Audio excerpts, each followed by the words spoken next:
क्या नवाचार कर दिया जाए, ऐसा क्या इनोवेशन लाया जाए उसमें, जिससे कि हमारी जो सनातन विधा है वो सबके सम्मुख अच्छे से प्रस्तुत हो सके, बालक तक वो पहुँच सके। बैठ शासन तंत्र सनातन सिद्धांत के पास के अनुकूल हो तभी इन समस्याओं का समाधान हो सकता है और किसी विधा से नहीं।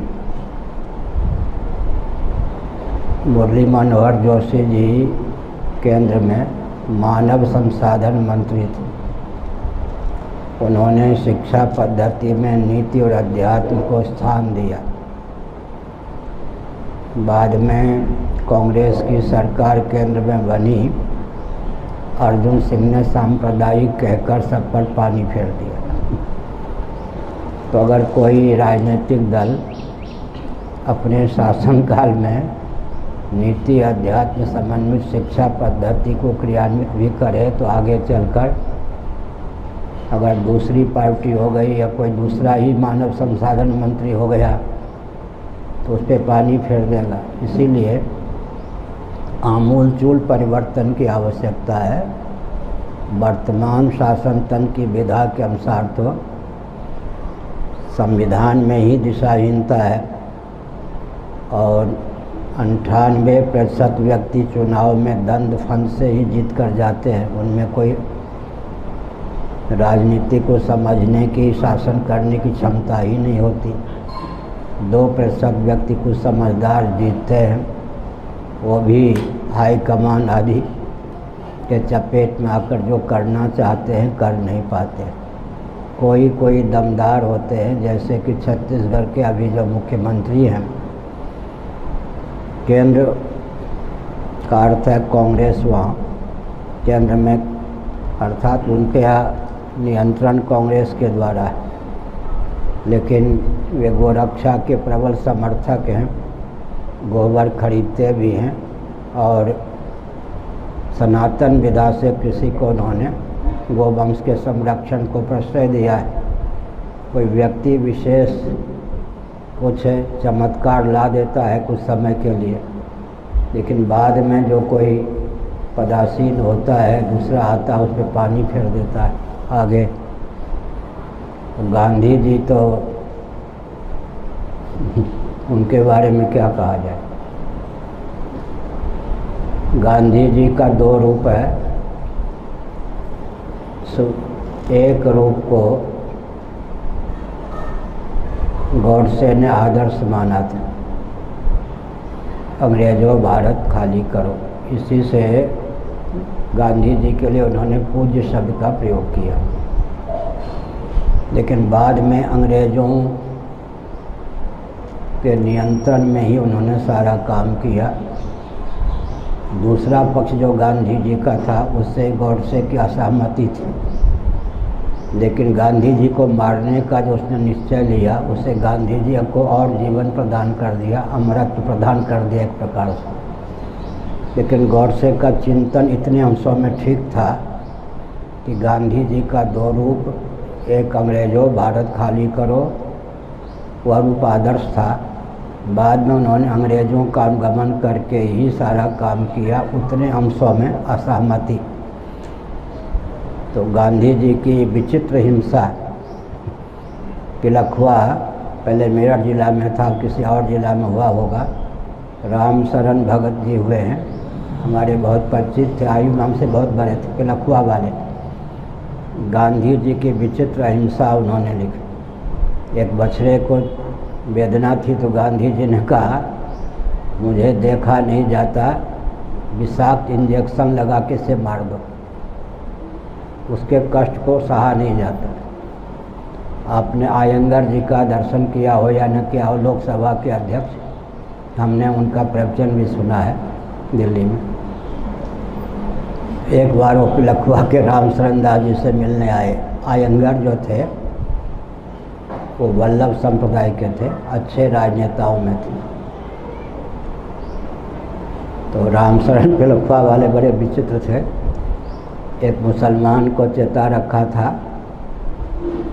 कि मुर्गी अंडा रखना, ऊपर से कुछ ढक देना, और जब मैं संकेत करूं तो आयंगर जी को दे देना जलपान के लिए। यही प्रयाग में 3 घंटे मेरे पास तो रामशरण दास जी पिलखवा वाले बैठे थे। मैं तो बच्चा ही था, लेकिन हमको बहुत मानते थे। तो कहा कि भाई कुछ जलपान तो आप कीजिए हमारे यहाँ आए। हाँ जलपान तो करना, आप जैसे पवित्र। पिलखवा वाले रामशरण दास जी 6 वर्ष का भी कोई बच्चा मिल जाए ब्राह्मण का पाँव छूते थे, और वो वैसे थे, बहुत आस्तिक थे। खोला, अरे ये क्या मुर्गी अंडा है? मैं वल्लभ संप्रदाय का हूँ, इतना अपमान आपने किया हमारा। गांधी जी ने लिखा है कि मुर्गी अंडा फलाहार है, आप गांधीवादी हैं। ये लिखा है, हाँ पुस्तक लीजिए, उनका वक्तव्य है, छपा हुआ है। तो गांधी जी ने लिखा है कि मुर्गी अंडा फलाहार है, आप गांधीवादी हैं। उन्होंने कहा गांधी का कभी नाम नहीं लूँगा। मुझे नहीं मालूम था कि गांधी जी ने मुर्गी अंडे को फलाहार कहा है।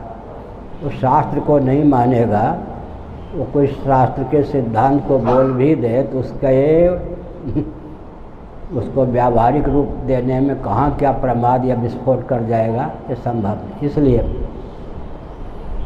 शास्त्रीय सिद्धांत को मानना ही पर्याप्त नहीं है, उसकी विधा को मानना भी आवश्यक है। शास्त्र सम्मत फल किसके मन को आकृष्ट नहीं करेगा?